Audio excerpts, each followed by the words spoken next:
Hey guys, welcome back to the channel. Today I'm talking about Jarilo, the Slavic god of spring, agriculture, and war. So if you're interested in listening to that while watching me do this makeup look, please keep watching.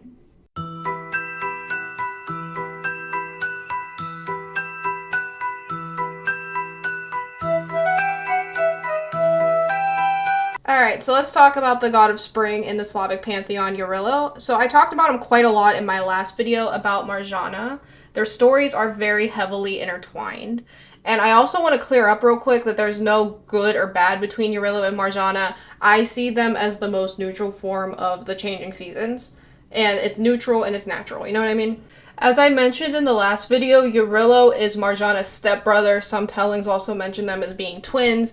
Either way, their conception was the result of Mokosh's union with two powerful deities, Perun, the god of thunder, and Velez, the god of cattle in the underworld. So Jarilo is typically thought of as a blonde man with a golden shield. He wields 8 swords, and 7 of them represent each of the warmer months over which he rules. Actually, a few Belarusian sayings about him saying, "Wherever his feet may tread, the rye stands high, and wherever he cast his gaze, the grain waves nigh." Across the wide world, Jarilo would roam. In fields he made the rye to bloom, and he gave the people children home by home.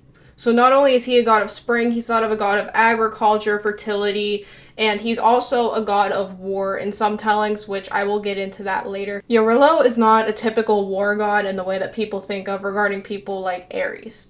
He's much less domineering. Yarovit's Drek in Havelberg by Otto von Bomberg. I will get into him later.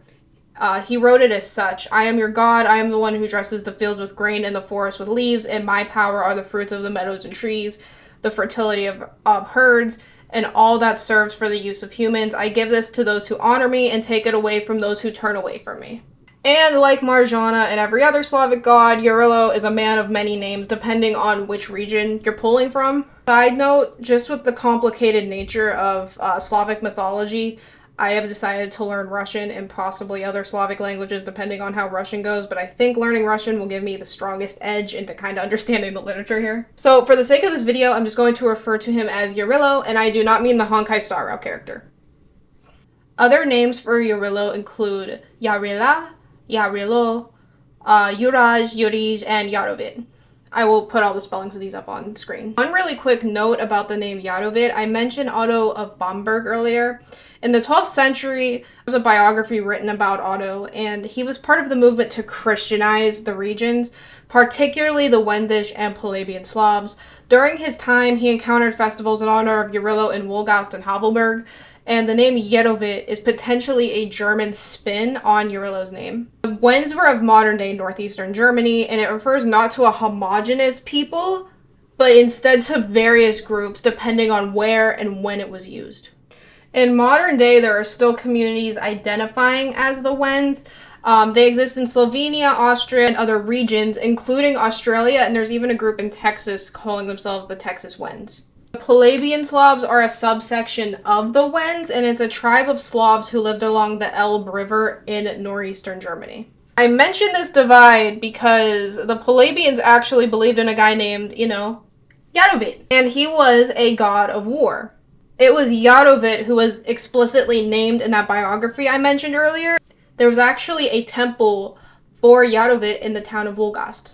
One thing to note about that town is that it was where Otto sent his people to begin the region's Christianization, and I want to note that considering that this Yarovit is a god of war, it ties into Jarilo's current presentation as not only a god of spring, agriculture, fertility, but some tellings of him as a god of war. He's not a war god in the traditional sense. When it comes to this side, him being a war god, Jarilo was never considered bloodthirsty. He protected the weak and the helpless, and he wanted peace and harmony. So Jarilo is presented with an olive branch in one hand and a sword in the other. He is essentially a protector. Just to rehash the story a little bit, if you didn't catch my last video, after Mokosh gave birth to both children of Velez and Perun, it was understood that Jarilo was Perun's and Marjana was Velez's. Like I said in the last video, they were both pining after her, and she never explicitly chose one, so she gave birth to both of their kids and tasked them with taking care of the other in some tellings. The dual paternity led to a celestial conflict when Perun discovered the twins And this prompted a very intense battle against Velez, symbolized by a tumultuous storm of lightning and thunder, during which Velez continued shapeshifting to avoid Perun's attacks. And when Perun did catch up to him, Velez turned into a dragon. So as I mentioned earlier, there's a few different tellings of how Mokosh handled this rivalry and the children. It was basically one hell of a custody battle. It said that Velez kidnapped Jarilo and took him to the world of the undead, or in Slavic terms, Nav. Another telling says that Velez raised Jarilo after Mokosh proposed a solution for Perun and Velez to raise their children separately.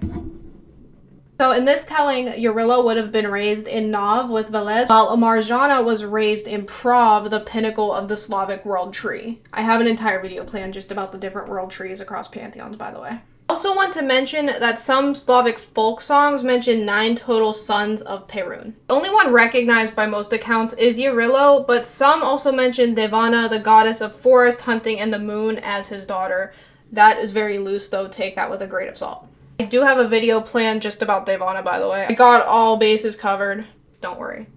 Compared to gods across different pantheons, Jarilo is most commonly compared to Loki from Norse mythology. That is to say, in some tellings, he is a trickster.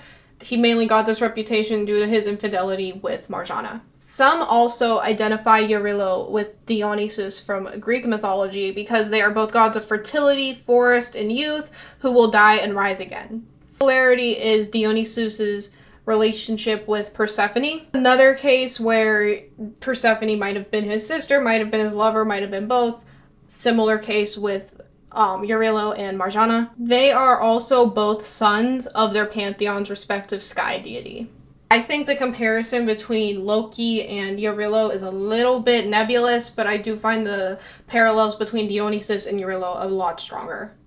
When I was looking up color associations with Jarilo, trying to find what color candles pagans work with or other things that they might use in their rituals, it was pretty divided between things like green, white, red.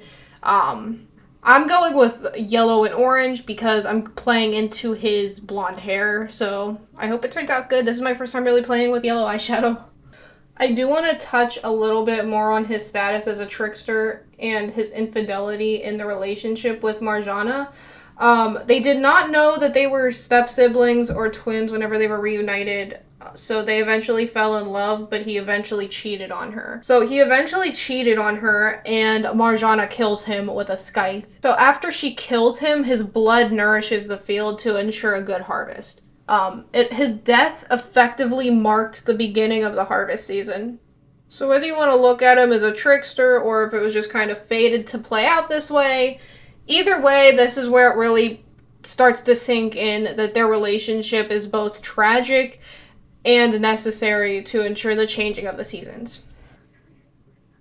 So yes, his death was tragic. Him cheating on her was also tragic because it painted her as an antagonistic figure, but these dead periods are necessary, and her act ensured that the people would have food to last through the colder winter months. Where his story loops back around to Marjana, and I think in some tellings introduces Vejna. And this is where his story loops back around to Marjana and the drowning, and also where Vejna comes into play. Vejna, I have a video planned about her, but she is the goddess of spring.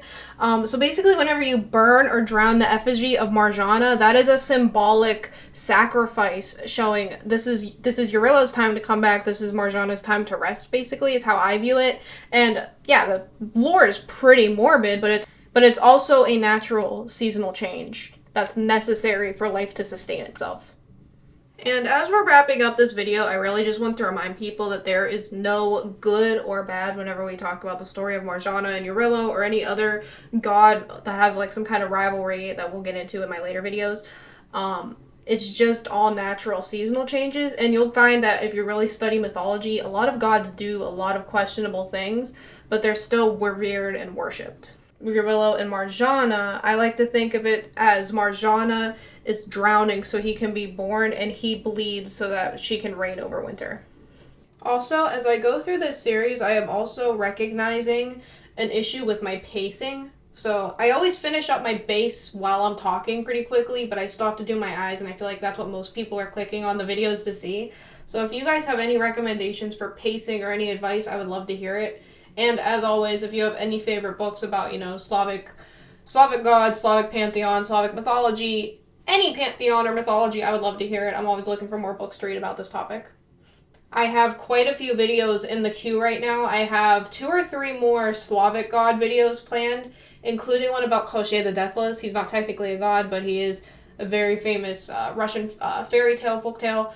And then I have some more about Greek and Roman gods. And that's the look. I hope you guys enjoyed this video. Like I said, I have plenty more of these planned, and I also am always cooking up new makeup looks. Also, did you guys know that a group of moths is called an eclipse? And that if you subscribe to this channel that you can join my eclipse?